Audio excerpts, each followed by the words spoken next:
2003 წლის ნოემბერი. თბილისის კუჩებში ათასობით ადამიანი ხელში ვარდებით. ედუარდ შევარდნაძე ტოვებს ძალაუფლებას. ვარდების რევოლუციამ გაიმარჯვა. და ამ გამარჯვების უკან სამი სახელი დგას: მიხეილ სააკაშვილი, ნინო ბურჯანაძე და ზურაბ ჟვანია. ისინი იყვნენ ტრიუმვირატი, სამეული, რომელმაც საქართველოს ახალ მომავალს დაჰპირდა. სააკაშვილი ენერგია, ქარიზმა, ხალხის კაცი. ბურჯანაძე დიპლომატია და ბალანსი. და ჟვანია, ზურაბ ჟვანია იყო ის, ვისაც უწოდებდნენ რევოლუციის ტვინს, ანალიტიკოსი, სტრატეგი. ადამიანი, რომელსაც ესმოდა თუ როგორ უნდა აეშენებინა სახელმწიფო და არა მხოლოდ ის თუ როგორ შეეწყო ხელი მისი დანგრევისთვის. მაგრამ უკვე 2004 წელს რევოლუციური ეიფორია ქრებოდა და ტრიუმვირატის შიგნით იწყებოდა ბზარები. ჯერ მცირე, თითქმის შეუმჩნეველი, მაგრამ მალე ისეთი ღრმა, რომ მათ შორის უკვე სიცარიელე გაჩნდა. პირველი დაპირისპირება იყო ფილოსოფიური. როგორ ვმართოთ ქვეყანა? სააკაშვილს სჭირდებოდა ძლიერი ხელი, სწრაფი გადაწყვეტილებები, ნულოვანი ტოლერანტობა კორუფციის წინააღმდეგ. ქორების პარტია, ისინი, ვისაც სჯელოდა, რომ რეფორმები ძალით უნდა გატარდეს. ვანო მერაბიშვილი შინაგან საქმეთა მინისტრად, ირაკლი ოქრუაშვილი თავდაცვის მინისტრად. ადამიანები, რომლებისთვისაც კომპრომისი არ არსებობდა. ჟვანია კი? ჟვანია სხვანაირად ფიქრობდა. მას სჯეროდა ინსტიტუციებისა და მოლაპარაკებების, კონფლიქტების მოგვარება არა ძალით, არამედ დიალოგით. აფხაზეთი, სამხრეთ ოსეთი. ჟვანიას ჰქონდა პირადი კონტაქტები ოსურ და აფხაზურ ლიდერებთან. ის ცდილობდა ხიდების აშენებას, მაგრამ სააკაშვილის გარემოცვა ამბობდა, რა ხიდები, საჭიროა ძალა. და მერე მოვიდა ეკონომიკური კონფლიქტი. 2004-2005 წლები, ეს იყო დიდი პრივატიზაციის ეპოქა. ეკონომიკის მინისტრი კახა ბენდუქიძე გეგმავდა სტრატეგიული ობიექტების გაყიდვას. რკინიგზა, გაზსადენი, ბათუმის პორტი. ბაზრის უხილავი ხელი ყველაფერს მოაგვარებს, ამბობდა ბენდუქიძე. მაგრამ ჟვანია კითხულობდა, ვის ხელში გადადის ეს აქტივები, რა პირობებით? მას ეშინოდა, რომ პრივატიზაცია გადაიქცეოდა არა რეფორმად, არამედ ახალი ოლიგარქიის შექმნად. ძველი ელიტა წავა, ახალი მოვა და ხალხი კვლავ შუაში დარჩება, ამბობდა ჟვანია მთავრობის დახურულ სხდომებზე. და აი აქ ის გახდა პრობლემა, რადგან ზურაბ ჟვანია იყო ერთადერთი ფიგურა ხელისუფლებაში, რომელსაც შეეძლო ეთქვა არა სააკაშვილისთვის. და ეს არა რეალურად ნიშნავდა რაღაცას. ჟვანია აკონტროლებდა ეკონომიკურ ბლოკს, მას ჰქონდა საერთაშორისო ავტორიტეტი. მასთან ლაპარაკობდნენ ევროკავშირი, ამერიკა, საერთაშორისო დონორები. ის არ იყო მარიონეტი, ის იყო ძალა. 2005 წლის იანვრის ბოლოსთვის ჟვანია უკვე აღარ იყო პარტნიორი. ის იყო დაბრკოლება, ხელისშემშლელი, ადამიანი, რომელიც აფერხებდა გადაწყვეტილებებს, რომელიც კითხვებს სვამდა იქ, სადაც კითხვები აღარ სურდათ. 28 იანვარს გორში აფეთქდა ბომბი. 3 პოლიციელი მოკვდა. მთავრობა საუბრობდა რუსულ კვალზე, დესტაბილიზაციაზე, ქვეყანა დაძაბულობაში იყო. და 5 დღის მერე, 5 თებერვლის ნახევარს, პრემიერ-მინისტრი ზურაბ ჟვანია დატოვა სტათიონ კანცელარია და გადაადგილდა საბურთალოს ქუჩაზე, ადგილას, სადაც მას აღარასდროს გაუთენებია. კითხვა არის, იყო ეს უბრალოდ უბედური შემთხვევა, თუ პოლიტიკური მოტივი? საბურთალოს ქუჩა, ნომერი 53. ჩვეულებრივი საცხოვრებელი კორპუსი თბილისის ერთ-ერთ უბანში. პირველი სართული, ნახევარსარდაფის ტიპის. ფანჯრებზე რკინის გისოსები. ბინა ნაქირავებულია. არც ჟვანიაზე გაფორმებული, არც უსუპოვზე. ოფიციალურად მას ქირაობს პრემიერის დაცვის წევრი, მიხეილ ძაძამია. ლეგენდა ამბობს, ეს იყო კონსპირაციული ბინა, ადგილი, სადაც პრემიერ-მინისტრს შეეძლო დაესვენა ოფიციალური პროტოკოლისგან, და ეყოლებინა მეგობრები და ელია კონიაკი მშვიდ გარემოში. მაგრამ ამ ღამეს ეს ბინა გადაიქცა სხვა რაღაცად, საფლავად. 2005 წლის 3 თებერვალი, დილის 4 საათი. დაცვის წევრები, კობა ხარშილაძე და მიხეილ ძაძამია, შეშფოთებულები არიან. ჟვანია ზარებს აღარ პასუხობს. ისინი მიდიან ბინასთან. კარი ჩაკეტილია შიგნიდან. ეს არის ოფიციალური ვერსია. და აქ იწყება პირველი საეჭვო დეტალი.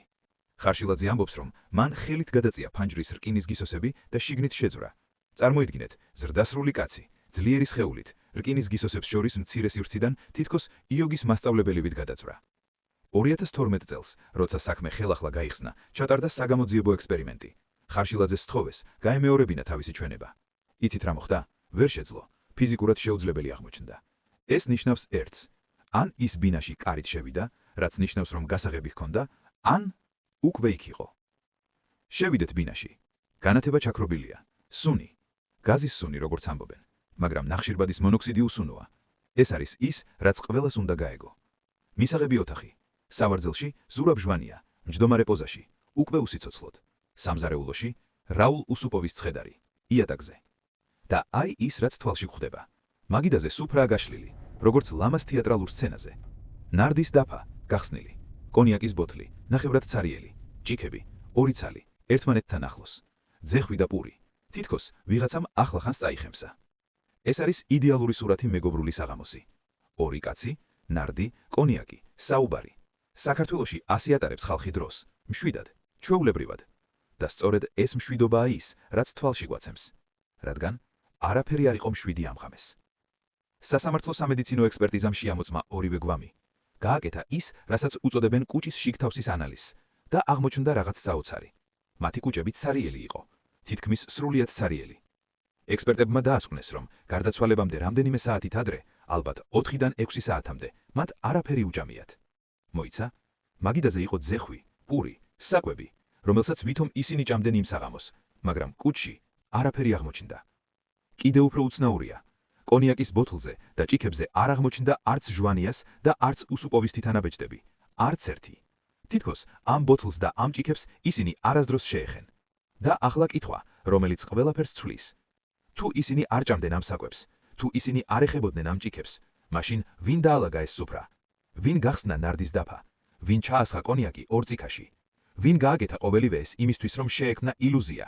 ილუზია მშვიდი, მეგობრული საღამოსი, რომელიც ტრაგედიით დასრულდა. ეს არ იყო უბრალო საღამო, ეს იყო სცენა. და ვიღაც ძალიან ფრთხილად, ძალიან დეტალურად დაალაგა ყველა ელემენტი, მაგრამ დავიწყებულია ერთი, თითანაბეწნები და მეორე, კუჭის შიგთავსი. ადამიანის სხეული არ ტყუება და ამ სხეულებმა გვითხრეს ის, რაც ხელისუფლება მალავდა. ბოლო საღამო არ გაატარეს ამ ბინაში, ისინი აქ მოიტანეს, უკვე გარდაცვალებულნი. ოფიციალური ვერსია იყო მარტივი და მკაფიო. მკვლელი იყო ირანული გამათბობელი ნიკალა. გაუმართავი, ძველი, საშიში. ის ჩართეს იმ ღამეს და მან ოთახში დააგროვა ნახშირბადის მონოქსიდი, უხილავი, usუნო, მკვლელი აირი. ჟვანია და უსუპოვმა ვერ შეამჩნიეს საფრთხე, ჩაეძინათ და აღარ გაიღვიძეს. მარტივი, ხომ? ძალიან მარტივი. ზედმეტად მარტივი. საქართველოს ხელისუფლებას სჭირდებოდა საერთაშორისო დასტური ამ ვერსიისთვის და ამიტომ მათ მიმართეს აშშ-ს. გამოძიების ფედერალური ბიურო, FBI, ჩამოვიდა თბილისში. მათ ჩაატარეს ექსპერიმენტი შემთხვევის ადგილზე, გაზომეს ჟანგბადის დონეები, შეამოწმეს გამათბობელი და დაწერეს დასკვნა. მაგრამ რაც მოხდა შემდეგ, არის ისტორიის ერთ-ერთი ყველაზე უხეში манипуляცია. 2014 წელს ჟვანიას ძმამ, გოგა ჟვანიამ, მოიპოვა FBI-ის დასკვნის ინგლისური ორიგინალი და შეადარა მას ოფიციალურ ქართულ თარგმანს და აღმოაჩინა რაღაც შოკის მომგვრელი. ინგლისურ ორიგინალში ეწერა: გამათბობელი ტექნიკურად გამართულია. ექსპერიმენტის დროს დახურული ფანჯრების პირობებშიც კი ნახშირბადის მონოქსიდის დონე არ ასულა სასიკვდილო ნიშნულამდე. მაგრამ ქართულ ოფიციალურ თარგმანში იქ ეწერა: გამათბობელი გაუმართავია და გამოიწვია მოწამლოა. სხვაობა მცირეა, ხო? FBI ამბობს, გამათბობელმა ვერ მოკლა. ქართული მთავრობა თარგმნის, გამათბობელმა მოკლა. უბრალოდ თარგმანის შეცდომა, როგორც მოგვიანებით განაცხადა მაშინდელმა მთავარმა პროკურორმა გიგა ბოკერიამ. ასეთი შეცდომა არ არის შეცდომა, ეს არის გაყალბება. და არის კიდევ ერთი დეტალი, რომელიც ამ ვერსიას ანგრევს. ბინას ჰქონდა ხის ძველი ფანჯრები. არა პლასტმასის, არა ჰერმეტული, ძველი, ხის. ასეთ ფანჯრებს აქვთ ბუნებრივი ვენტილაცია, ტექნიკური ტერმინით ინფილტრაცია. ჰაერი მაინც შემოდის, ყოველთვის. დამოუკიდებელმა ექსპერტებმა დაადგინეს, ასეთ ბინაში, სადაც ჰაერის ბუნებრივი მიმოქცევა მიმდინარეობს, ნახშირბადის მონოქსიდის სასიკვდილო კონცენტრაციის დაგროვება რამდენიმე საათში ფიზიკურად შეუძლებელია. მაგრამ ხელისუფლებას სჭირდებოდა ეს ვერსია და ამიტომ FBI-ის დასკვნა თარგმნეს სასურველად. თუმცა არსებობდა მტკიცებულება, რომელსაც ვერანაირი თარგმანი ვერ დამალავდა: სხეულების ენა. 2014 წლის მარტში ინტერნეტში გავრცელდა ვიდეო. ანონიმურმა მომხმარებელმა, სახელით ჰაკიმ ფაშა, YouTube-ზე ატვირთა ფოტოები ზურაბ ჟვანიასა და რაულ უსუპოვის გვამების ექსპერტიზის ბიუროდან. ეს იყო ის მასალა, რომელსაც წლების განმავლობაში ყოფილი მთავარი პროკურორის მურთაზ ზოდელავას სეიფში მალავდნენ. და ამ ფოტოებზე ჩანდა ის, რაც 2005 წლის ოფიციალურ დასკვნაში არასდროს აღინიშნებოდა. ზურაბ ჟვანიას თავის უკანა ნაწილში, კეფის არეში, ჩანდა აშკარა სისხლჩაქცევა და შეშუპება, ბლაკისაგრით ჩართმის კვალი. მის სახეზე, ტუტის მახლობელ, დაზიანება. ეს არ იყო მშვიდად ჩაძინებული ადამიანი, ეს იყო ადამიანი, რომელსაც თავში ჩაარტყეს. მაგრამ რაულ უსუპოვის სხეულზე ნაპოვნი იყო კიდევ უფრო საშიში კვალი. მის ძუძათათებზე წერტილოვანი ჭრილობები, ნემის ნაჩხლეტები. მუსლიმი სასულიერო პირები, რომლებმაც მისი ცხედარი დაკრძალვამდე გამბანეს, ადასტურებდნენ დაინახეს ეს ნაჩხლეტები და სითხე, რომელიც იქიდან ჟონკავდა. რა იყო ეს? ინიექცია? ნარკოტიკული საშუალება, რომელმაც მათი უძლებლობა გადახადა, თუ იქნებ საწამლი? სასამართლო ექსპერტმა ლევან ჩაჩუამ, რომელმაც 2005 წელს ოფიციალური გაკვეთა ჩაატარა, ამ დაზიანებებს სრულიად უგულმსხველყო, არ ასახა დასკვნაში. მოგვიანებით, როცა ჰაკიმ ფაშას ფოტოები გავრცელდა, ჩაჩუა დააკავეს, მას ბრალი ედებოდა სამსახურობრივი გულმგრძნობელობა, ან უფრო მეტი, განძდენი გაყალბება. ის ცდილობდა თავი გაემართლებინა, ამბობდა რომ ეს იყო გვამური ლაქები, მაგრამ ფოტოებზე აშკარად ჩანს, ეს არის მექანიკური დაზიანებები, სიცოცხლის დროინდელი. და ახლა სურათი იცვლება. ეს აღარ არის უბედური შემთხვევა გაზით, ეს არის ძალადობა, ფიზიკური ძალადობა, ინიექციები, სიცოცხლის დროინდელი ჭრილობები. ზურაბ ჟვანიასა და რაულ უსუპოვს არ ჩაეძინათ მშვიდად ჩაძინებული. მათ დაარტყეს, შესაძლოა გაუკეთეს ინიექციები და შემდეგ მათი ცხედარი გადაიტანეს საბურთალოს ქუჩის ბინაში, სადაც დაალაგეს იდეალური სცენა, ნარდი, კონიაკი, გამათბობელი. მაგრამ სხეული არ ტყუება და ამ სხეულებმა გვითხრეს სიმართლე. სიმართლე, რომელიც ხელისუფლება 10 წელი მალავდა. თუ ზურაბ ჟვანია და რაულ უსუპოვი არ გარდაიცვალნენ საბურთალოს ქუჩის ბინაში და ყველა მტკიცებულება ამაზე მიუთითებს, მაშინ სად მოხდა ეს? ერთ-ერთი ძირითადი ვერსიით, რეალური შემთხვევის ადგილი იყო პრეზიდენტის რეზიდენცია, ეგრეთ წოდებული შავნაბადა, სააკაშვილის სამთავრობო აღარაკი კრწანისში. ანა რომელიმე სხვა სახელმწიფო ობიექტი, სადაც ხელისუფლების უმაღლესი წრე იკრიბებოდა. წარმოიდგინეთ სცენარი. იმ ღამეს ჟვანია იწვევენ შეხვედრაზე. ოფიციალურად არა ფორმალურად. გვინდა რამე განვიხილოთ და იქ იწყება კამათი. მწვავე კამათი იმ თემებზე, რომლებზეც ისინი ვერ თანხმდებოდნენ. აფხაზეთი, პრივატიზაცია, ძალაუფლების განაწილება. კამათი იზრდება, ხმები მაღლდება და რაღაც მომენტში ხდება ის, რაც აღარ უნდა მომხდარიყო. ფიზიკური დაპირისპირება. ჟვანიას თავში ჩაარტყეს. პოპულარული ვერსიით საფერფლით. ბლაგვი, მძიმე საგანი, რომელიც ტოვებს სისხლჩაქცევას, მაგრამ არ ტოვებს აშკარა ჭრილობას. და ეს უკვე აღარ არის უბრალოდ პოლიტიკური კონფლიქტი. ეს არის კატასტროფა. რადგან თუ პრემიერ-მინისტრი მოკვდება რეზიდენციაში, პრეზიდენტის თანდასწრებით, ეს არის სახელმწიფოს დასასრული. ეს არის სკანდალი, რომელსაც საქართველო ვერ გადაიტანს. და ამიტომ იწყება ოპერაცია დაფარვა. მაგრამ რა მოხდა იმ ღამეს კანცელარიიდან ჟვანიას წასვლამდე? ჟურნალისტური გამოძიებით დგინდება ერთი გადამწყვეტი დეტალი. ჟვანიამ სახელმწიფო კანცელარია დატოვა მას შემდეგ, რაც მას ბოლო სატელეფონო ზარი განახორციელა გენერალურმა პროკურორმა, ზურაბ ადეიშვილმა. რა უთხრა ადეიშვილმა? სად გამოიძახა? ოფიციალურად არავინ იცის. მაგრამ ეს იყო ბოლო ზარი, ის ზარი, რომლის შემდეგაც პრემიერი გავიდა, დაცვის გარეშე, სპეციალურად და აღარასდროს დაბრუნებულა. ახლა გადავიდეთ მთავარ მოთამაშეებზე. პრეზიდენტი მიხეილ სააკაშვილი. მისი რეაქცია ჟვანიას სიკვდილზე იყო თეატრალური. დავკარგე უახლოესი მეგობარი, ამბობდა ის კამერების წინ, თვალებში ცრემლებით. მაგრამ ბევრი ადამიანი, ვინც იცნობდა მათ ურთიერთობას, ამბობდა, ეს არ არის მწუხარება, ეს არის თამაში. და რამდენიმე დღის შემდეგ სააკაშვილი იწყებს სხვა თემაზე საუბარს. ის აცხადებს, რომ ჟვანიას ცოლმა, ნინო ქადაგიძემ სთხოვა დახმარება, დიდი ოდენობით თანხის, დაახლოებით 2 მილიონი დოლარის დაბრუნებაში, რომელიც ვითომ ჟვანიამ სიკვდილამდე ცოტა ხნით ადრე მიიღო. ეს იყო ცილისწამება. პირდაპირი, საჯარო ცილისწამება გარდაცვლილი პოლიტიკოსის მისამართით. ჟვანიას ოჯახი კატეგორიულად უარყოფს ამ განცხადებას, მაგრამ მიზანი მიღწეული იყო. გარდაცვლილი პოლიტიკოსი დისკრედიტირებული იყო. ფულის საქმე ყურადღებას ხელს უშლიდა მთავარ კითხვას, ვინ მოკლა იგი. შემდეგ არის ვანო მერაბიშვილი, შინაგან საქმეთა მინისტრი. ის იყო პირველი, ვინც მივიდა შემთხვევის ადგილზე. არა პროკურორი, არა ექიმი, მინისტრი.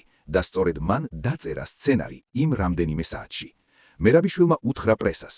გაზის სუნი გრძნობდა, მაგრამ ნახშირ ორბანგის მონოქსიდი უსუნოა. ეს არის ტექნიკური ნონსენსი, მაგრამ ეს არის ის, რაც საზოგადოებას დაუყოვნიებს შეაჩვიეს, სანამ ექსპერტები ჩამოვიდნენ, სანამ კითხვები დაიწყებოდა. 2012 წლის შემდეგ, როცა ქართული ოცნება მოვიდა ხელისუფლებაში, გოგა ჟვანიამ პირდაპირ დაასახელა 3 სახელი, როგორც ინსცენირების ორგანიზატორები: სააკაშვილი, მერაბიშვილი და ადეიშვილი. და აი საბოლოო სურათი, რომელიც გვიხატავს. ეს არ იყო ერთი კაცის მოქმედება. ეს იყო ორგანიზებული ოპერაცია, გვაბების გატანა, უსაფრთხოდ, ღამით თბილისში, სცენის იდეალურად დალაგება, ნარდი, კონიაკი, გამათბობელი, FBI-ის თარგმანის გაყალბება, ექსპერტიზის შედეგების დაფარვა, მოწმეების ჩუმება. ამას ერთი კაცი ვერ იზამს, ამას ჭირდება მთელი სისტემა, სახელმწიფო აპარატი, ადამიანების სამართალდამცავ ორგანოებში, პროკურატურაში და ექსპერტიზის ბიუროში. ადამიანები, რომლებსაც შეეძლოთ ბრძანება მიეცათ და ის შესრულებულიყო. ზურაბ ჟვანიას სიკვდილი არ იყო უბედურ შემთხვევა. ეს იყო სახელმწიფო ოპერაცია. და კითხვა აღარ არის, რა მოხდა. კითხვა ახლა არის, ვინ გასცა ბრძანება. 20 წელი გავიდა. 20 წელი იმ ღამიდან, როცა საქართველოს პრემიერ-მინისტრი ზურაბ ჟვანია გარდაიცვალა საბურთალოს ქუჩის ბინაში. 20 წელი, რომლის განმავლობაშიც ხელისუფლებები შეიცვალა, პოლიტიკური რეჟიმები ჩამოიშალა, ახალი ლიდერები მოვიდნენ. მაგრამ ერთი რამ არ შეცვლილა. სიმართლე კვლავ დაფარულია. 2012 წელს ქართულმა ოცნებამ დაპირდა ჩვენ გავხსნით ყველა საქმეს, რომელიც წინა ხელისუფლებამ დამალა. და მათ სამართლიანობის სახელით ნამდვილად გააკეთეს ბევრი რამ. დააკავეს ექსპერტი ლევან ჩაჩუა, დასაჯეს დაცვის წევრები კობა ხარშილაძე და მიხეილ ძაძამია. დაადასტურეს, რომ სცენა ღაწალბებული იყო. მაგრამ მთავარ კითხვაზე, ვინ მოკლა ზურაბ ჟვანია, პასუხი კვლავ არ გაცემულა. საქმე ოფიციალურად ღიაა, მაგრამ ფაქტობრივად გაყინულია. რატომ ვერ ასრულებს არც ერთი ხელისუფლება, არც ნაციონალები და არც ოცნება ამ საქმის სრულად გახსნას? რადგან სიმართლე იმდენად საშიშია, რომ ის არ ემუქრება მხოლოდ კონკრეტულ პოლიტიკურ პარტიას, ის ემუქრება მთელ სახელმწიფოს. ის არის იმდენად ღრმა, იმდენად ბნელი, რომ მისი გამჟღავნება შეცვლიდა ყველაფერს. ხალხის აღქმას ხელისუფლების შესახებ, ნდობას ინსტიტუტების მიმართ, მთელ პოლიტიკურ ნარატივს. ზურაბ ჟვანია იყო ადამიანი, რომელსაც სჯეროდა დემოკრატიის, დიალოგის, სამართლიანობის. იგი იყო ის, ვისაც შეეძლო ეთქვა არა უფროს, როცა არათქმა გულისხმობდა საფრთხეს. და მან გადაიხადა ამ გამბედაობის ფასი. და ახლა, 20 წლის შემდეგ, ეს საქმე აღარ არის მხოლოდ ერთი ადამიანის ტრაგედია. ეს არის ქართული დემოკრატიის სარკე. სარკე, რომელშიც ჩანს ის, რასაც ჩვენ არ გვინდა ვუყუროთ. თქვენ რას ფიქრობთ? იყო ეს უბედური შემთხვევა თუ სახელმწიფო გადატრიალება? დაწერეთ კომენტარებში. გააზიარეთ ეს ვიდეო, რომ სიმართლე არ დაიკარგოს სიბნელეში. გამოიწერეთ არხი, რადგან ჩვენ კვლავ ვაგრძელებთ გამოძიებას და თქვენი ხმა მნიშვნელოვანია. სიმართლე ყოველთვის ამოდის ზედაპირზე.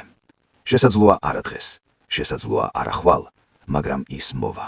და როცა მოვა, ყველამ უნდა იცოდეს, რა ფასი გადაიხადა ზურაბ ჟვანიამ იმისთვის, რომ არა ეთქვა ძალაუფლებას.